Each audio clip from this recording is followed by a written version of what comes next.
자, 갈라디아서를 생각해 보고 있습니다. 자, 오늘은 갈라디아서 2장 말씀을 함께 생각하면서 은혜를 나누고자 합니다. 갈라디아서 2장의 주제는 구원입니다. 구원을 받기 위해서 어떻게 해야 하는가? 할례를 받아야 하는가? 아니면 예수님만 믿으면 되는가?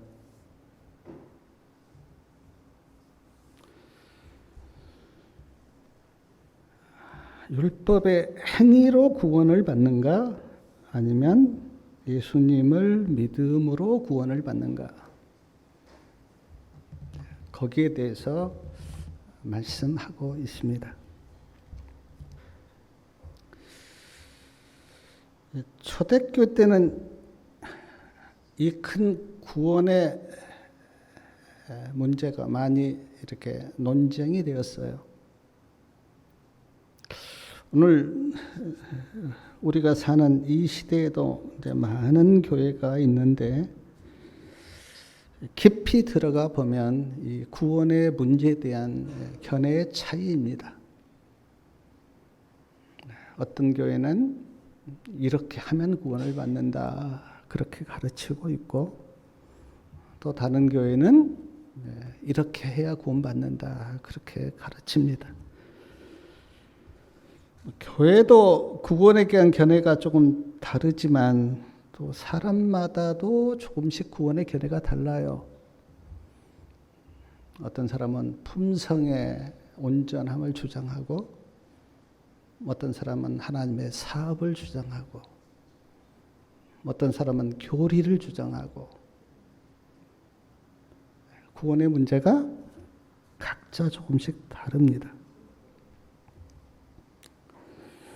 자, 오늘 말씀을 통해서 우리가 거기에 대한 어떤 결론을 이렇게 내리시기를 바라는데, 자, 갈라디아서 2장 1절에 보면 이렇게 기록되어 있습니다. 14년 후에 내가 바나바와 함께 디도를 데리고 다시 예루살렘에 올라갔노니. 14년 후 그랬는데 언제부터 14년 후인지는 나와 있지 않습니다. 그래서 잘 모르겠어요. 그러나 사도 바울이 전에 한번 예루살렘에 올라가서 베드로를 만났고 야고보를 만난 적이 있습니다. 그리고 이번에는 바나바도 데리고 가고 디도도 데리고 다시 예루살렘에 이제 올라갔습니다.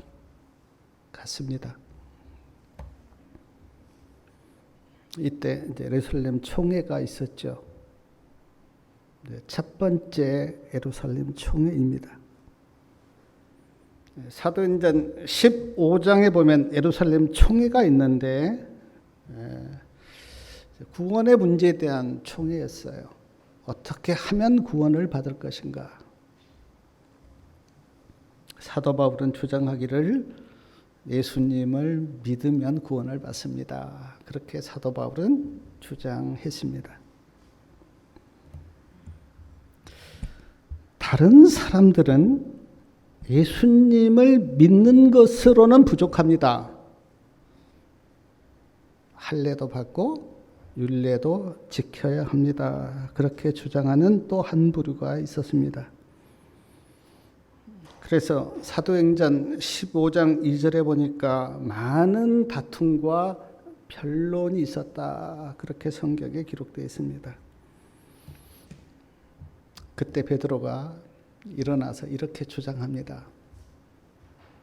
내가 할례를 받지 않은 이방인들에게 복음을 전해봤는데 그들에게도 성령이 임했습니다. 고넬료 가정의 경험을 통해서 그렇게 베드로가 이야기해요.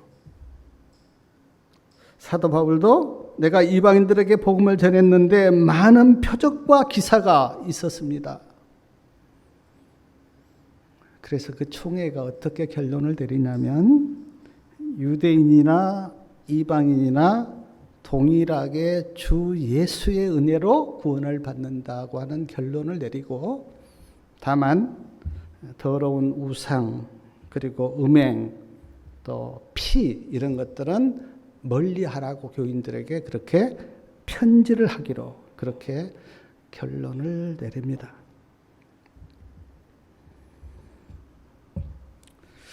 갈라디아서 2장 3절에 보니까 헬라인 디도에게는 할례를 받지 않게 하였습니다. 헬라인이라는 의미는 이방인이라는 뜻입니다. 이방인이었던 디도에게는 할례를 받게 하지 않았어요. 왜 그랬는가? 이방인, 즉 우리같이 이방인인 사람이 구원을 받기 위해서 할례를 받으면 예수를 믿어서 구원받는다고 하는 이 놀라운 복음의 진리가 깨지기 때문에 이방인이었던 디도에게는 할례를 주지 않았어요. 일부러.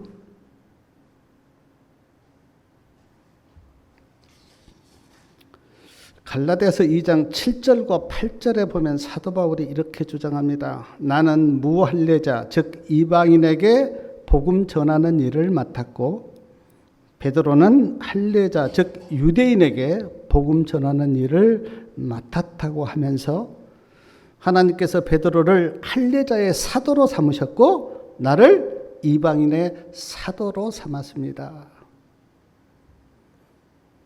사랑하는 여러분, 예수님이 십자가에서 돌아가신 이후에 할례는 구원의 조건이 아닙니다. 할례를 받아야 구원받는 건 아니에요. 물론 그때 유대인들은 그렇게 믿었습니다. 할례를 받아야, 아브라함에게 주었던 그 할례를 받아야 우리가 하나님의 백성이 된다, 그렇게 믿었지만 예수님이 십자가에 돌아가신 이후에는 할례가 구원의 조건이 아니에요. 그래서 오늘 우리도 할례를 받지 않습니다. 그런데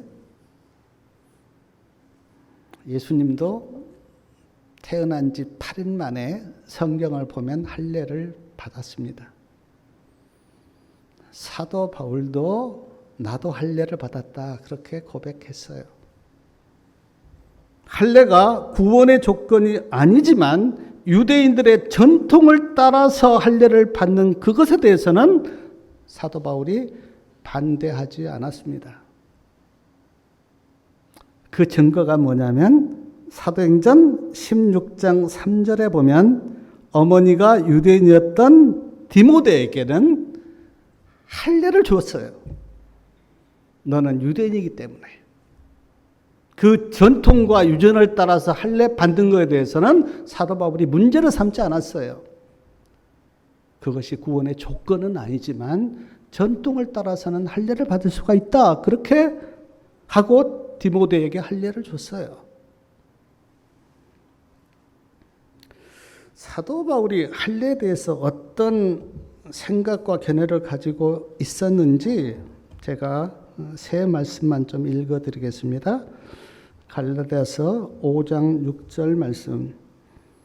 그리스도 예수 안에서는 할례나 무할례가 효력이 없되 사랑으로 역사하는 믿음뿐이니라.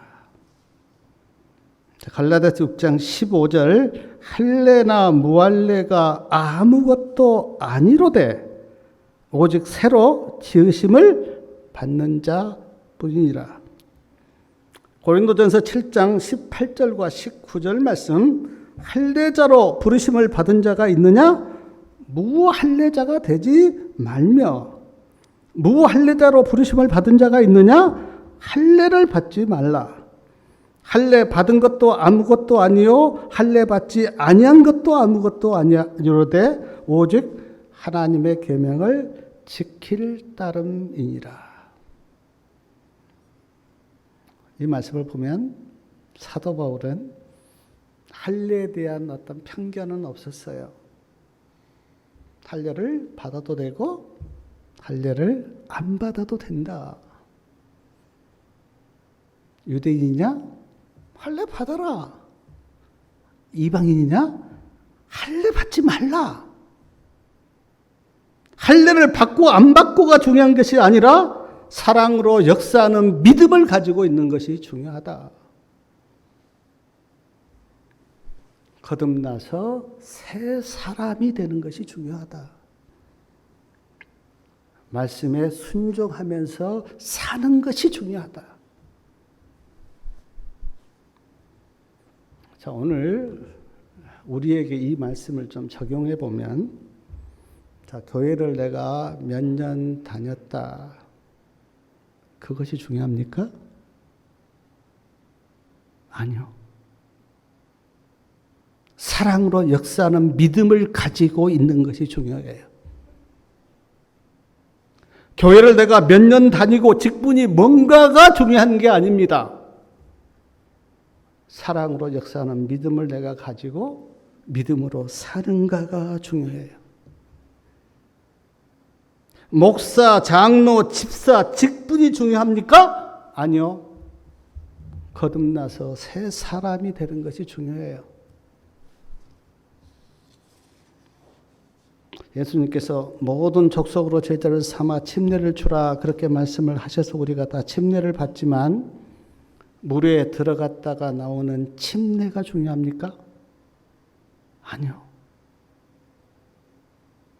새로 하나님 안에서 태어난 것이 중요해요. 말씀에 순종하면서 사는 것이 중요해요.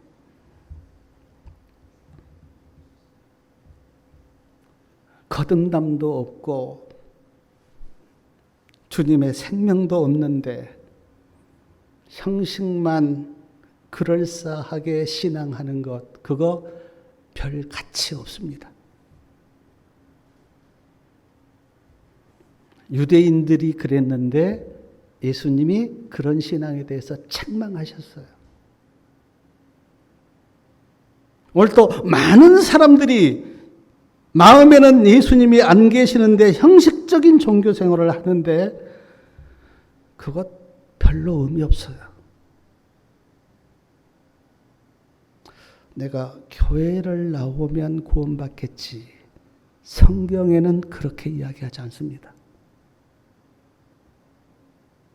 내가 안식일 날 교회에 가서 예배 드리면 구원이 나에게 임하겠지. 아니요.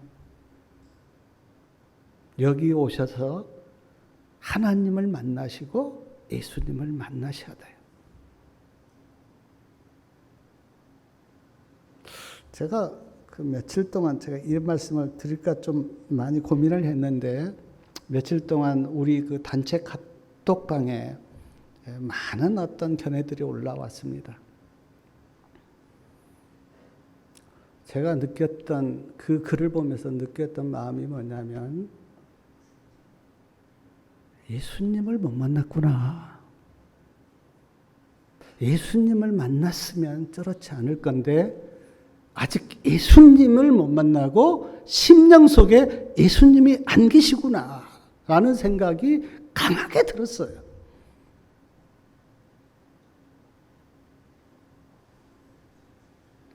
오늘 갈라디아서 2장 11절에 보면 사도 바울이 베드로를 강하게 책망을 합니다.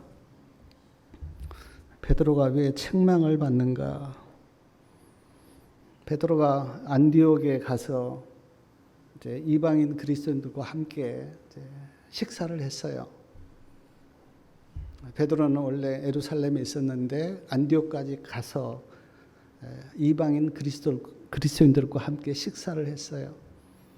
식사를 하고 있는데 유대인들이 예루살렘에서 안디옥에 온 겁니다. 유대인들의 어떤 관념과 생각 속에는 이방인들과 함께 식사를 하면 안 돼요.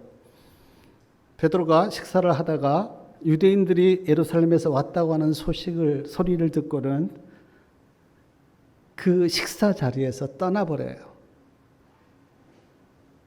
혹시 어떤 책이 잡힐까 봐 떠나버려요.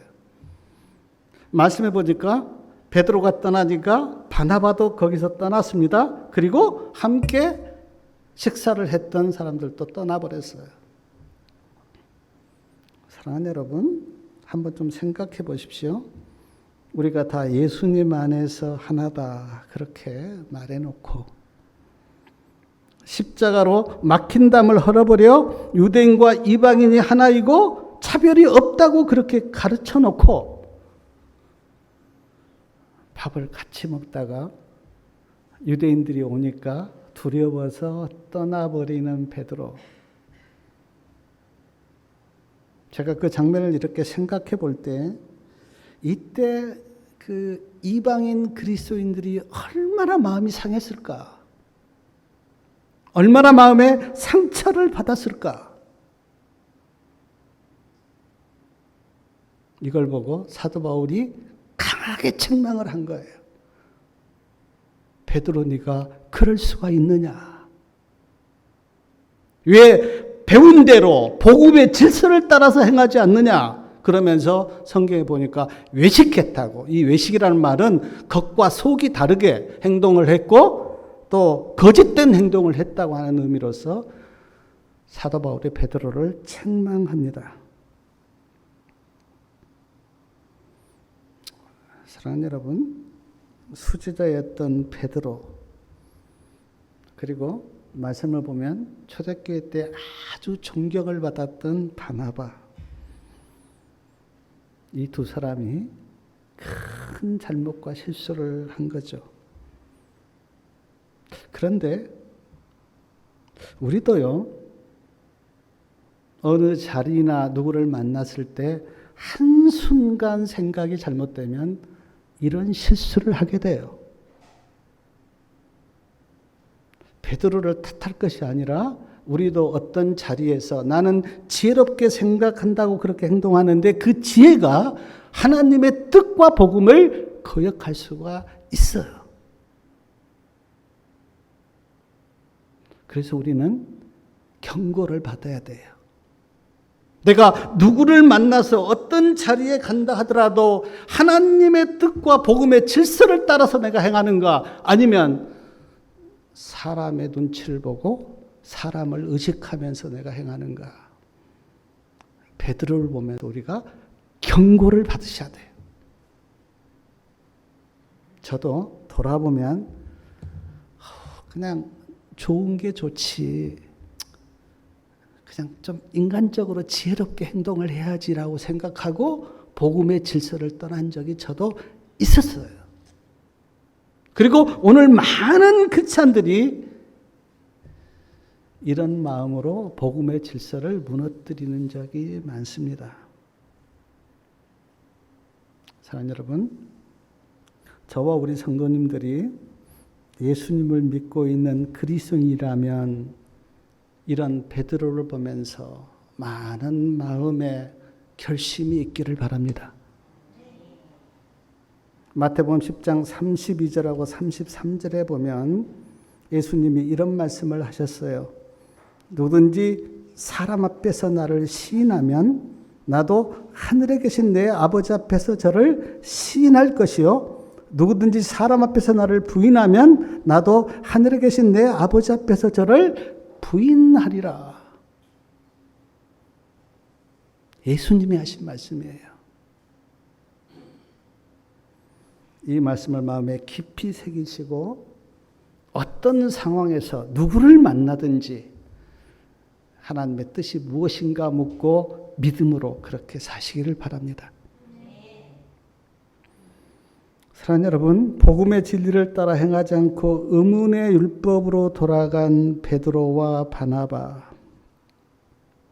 그리고 다른 복음을 쫓아간 갈라디아 교인들, 그리고 오늘 갈라디아서를 읽고 있는 우리들, 그리고 모든 그리스도인들에게 사도 바울이 어떻게 말씀하셨는지 제가 갈라디아서 2장 16절부터 21절까지 좀 쉬운 성경을 참조해서 제가 좀 말씀을 천천히 읽어보겠습니다. 한번 잘 들어보시기 바랍니다. 갈라디아서 2장 16절부터 21절까지입니다. 사람이 의롭게 되는 것은 율법의 행위에서 난 것이 아닙니다. 우리가 예수 그리스도를 믿음으로 의롭게 된다는 것을 알기에 예수를 믿습니다. 율법의 행위로는 아무도 의롭다함을 받을 사람이 없습니다. 만일 우리가 그리스도 안에서 의롭게 되려 하다가 죄인으로 나타나면 예수님께서 죄를 짓게 한 분입니까? 아닙니다. 결코 그럴 수 없습니다.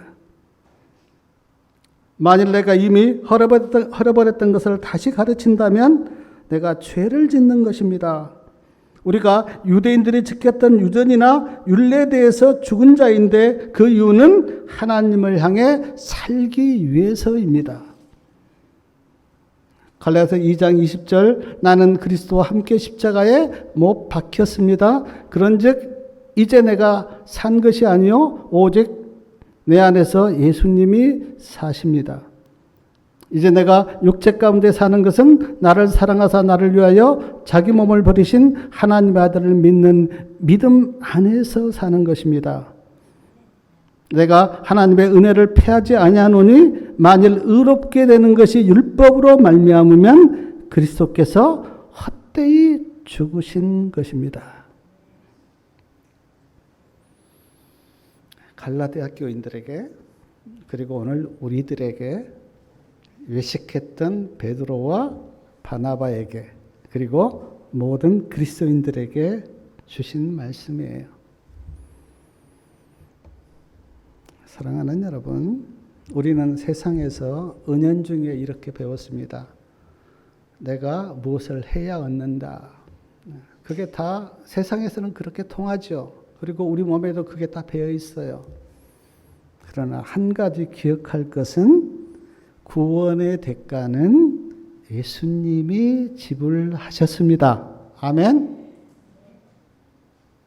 내가 지불한 게 아니에요. 예수님이 구원의 대가는 지불하셨어요. 십자가에서 나의 죄값으로 죽으심으로 말미암아 구원의 대가는 예수님이 지불하셨어요. 그래서 우리가 예수를 믿으면 구원을 받습니다. 가래법 기별 1권 189페이지에 이런 말씀이 있습니다. 아무도 자기 자신의 행위로서 의롭다함을 받을 자가 없다. 죄인은 그리스도의 고난과 사망과 부활의 공로를 통해서만 죄와 정죄와 형벌에서 구원받을 수 있다. 예수님을 믿는 믿음이야말로 의롭다함을 받을 수 있는 유일한 조건이다. 그래서 사도 바울이 갈라디아서 2장에서 이렇게 말씀하신 것이에요.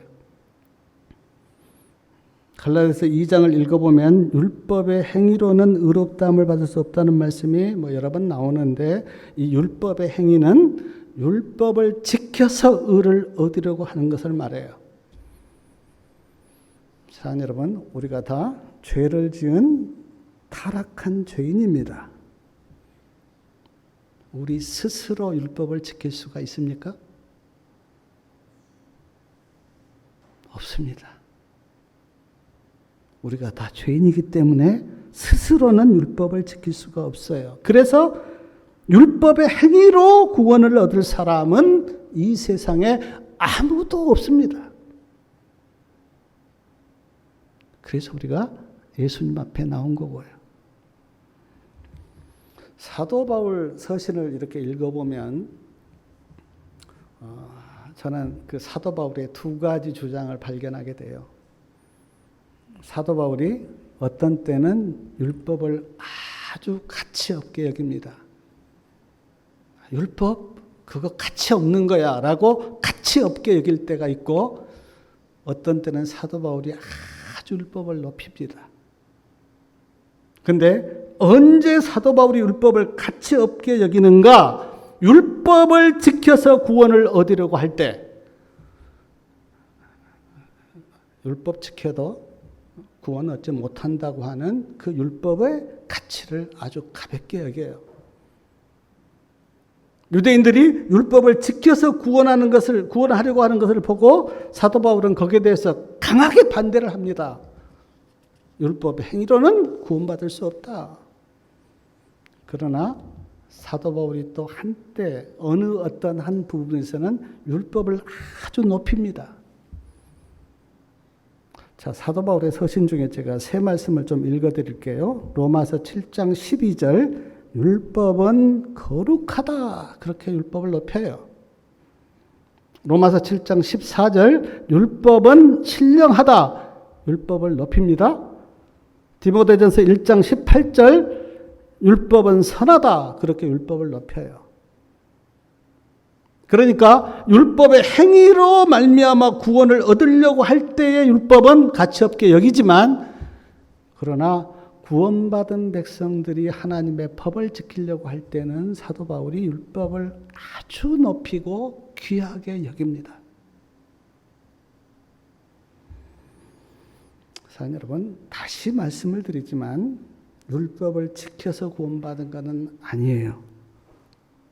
그러나 예수님을 믿고 구원받은 하나님의 백성이라면 율법을 신실하게 지켜야 합니다. 하나님의 백성인데 하나님의 법을 안 지킨다? 그거는 있을 수가 없어요. 그리고 그건 잘못된 거예요. 율법을 지켜서 구원받을 수는 없지만 구원받아서 하나님의 백성이 되었다면 그때부터는 하나님의 백성답게 하나님의 법을 지키면서 사셔야 돼요. 그래야 하나님께 영광을 돌리고 하나님을 기쁘시게 해요. 저도 자녀를 키워봐서 아는데 내 자녀가 잘못된 삶을 살면 부모의 마음이 얼마나 아픈지 몰라요.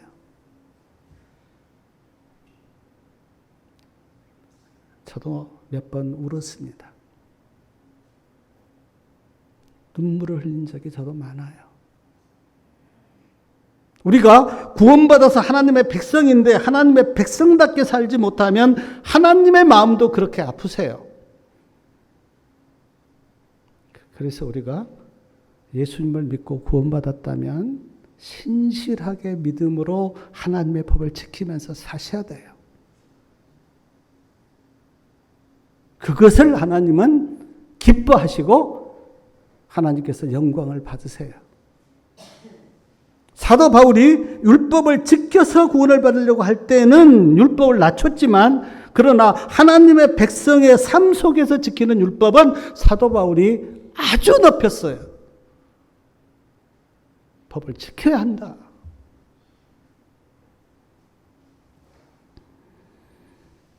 야고보 사도가 행함을 강조한 걸 우리가 다 알잖아요. 믿음이 행함과 함께 일하고 행함이 없는 믿음은 죽은 믿음이다. 성경주석 6권 1073페이지에는 참된 믿음은 행함으로 나타난다. 지금 많은 어떤 이론들이 있습니다. 그리고 사단은 행함과 믿음을 분리시키려고 해요. 그러나 참 진리는 믿음 안에 행함이 있고 믿음과 행함은 항상 함께 일합니다. 아멘? 함께 일해요. 분리된 것이 아니에요. 그러므로 갈라디아서 2장 20절 사도 바울의 고백에 대해서 우리가 좀 마음 깊이 들어야 됩니다. 내가 그리스도와 함께 십자가에 못 박혔나니 그런즉 이제는 내가 산 것이 아니요 오직 내 안에 그리스도께서 사신 것이라. 이제 내가 육체 가운데 사는 것은 나를 사랑하사 나를 위하여 자기 몸을 버리신 하나님의 아들을 믿는 믿음 안에서 사는 것이라고 하는 이 사도 바울의 고백을 우리가 깊이 듣고 우리도 이 고백을 하셔야 돼요. 내 고집과 내 생각은 죽었습니다. 그리고 내 안에서 예수님이 살고 계십니다. 이것이 그 기독교에서 말하는 진리와 복음을 가장 잘 설명하고 있다. 그렇게 정은혜는 말씀하셨어요. 이것이. 이보다 더 복음의 진리를 명확하게 설명한 것은 없다. 사랑하는 여러분, 한번 생각해 보십시오. 살아보셔서 다 아시겠지만 내 마음대로 살면 어떻게 됩니까? 내 마음대로 살면 내 육체의 타락한 욕망을 만족시킬 수밖에 없어요. 내 마음대로 살면. 그리고 내 마음대로 살면 내 안에서 예수님이 사실 수가 없어요. 내 마음대로 사는데 어떻게 내 안에서 예수님이 사십니까? 내 마음대로 사는데.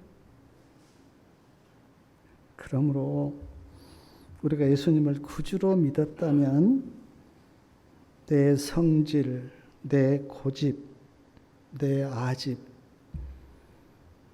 타락한 육체의 욕망, 이런 것들은 버리셔야 돼요. 그걸 다 가지고 내 마음대로 살면 내 안에서 예수님이 사실 수가 없어요. 그런 것들을 십자가에 못 박고 이제는 내 안에서 예수님이 사시도록 주권을 예수님께 내어 드리셔야 돼요. 두 사람이 살 수는 없잖아요. 예수님이 살든지 내가 살든지 두 사람이 살 수는 없잖아요. 근데 내가 살면 어떻습니까? 잘 사라집니까? 예수님이 사시도록 내 성질과 내 고집과 내 자아와 내 못된 마음들이 죽어질 때, 그때 내 안에서 예수님이 사시는 놀라운 영광이 임할 것입니다.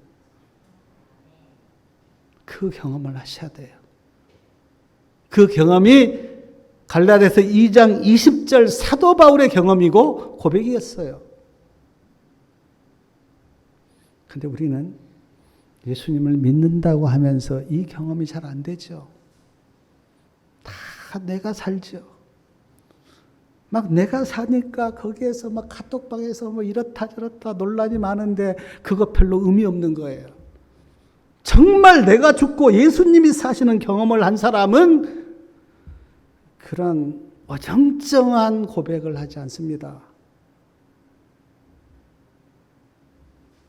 예수님의 영광을 말하고 복음의 능력을 말하고 예수님 안에서 얻은 기쁨과 찬양을 말하고 감사를 말하고.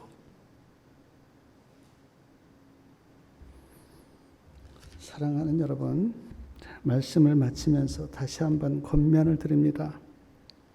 복음의 진리를 따라 행하십시오. 예수님을 믿음으로 의롭다 함을 받으시고 내 마음대로 살지 않고 내 안에 예수님이 사시는 놀라운 경험을 하십시오. 하나님의 은혜를 헛되이 받지 마십시오. 사도 바울이 갈라디아서 2장을 통해서 우리에게 그래 할례를 지켜야 구원받은 건 아니다. 율법의 행위로서 구원받은 건 아니다. 예수 그리스도를 믿음으로 구원받는데 예수 그리스도를 믿음으로 구원받았다면 진정 하나님의 백성답게 살라고 그렇게 말씀하셨어요. 이 말씀을 좀 마음에 깊이 새기시고 정말 우리가 예수님을 진정으로 심령에 모시고 내 안에서 주님이 사시는 놀라운 은혜와 경험들이 우리의 삶 속에서 일어나기를 바라면서 말씀을 마치겠습니다.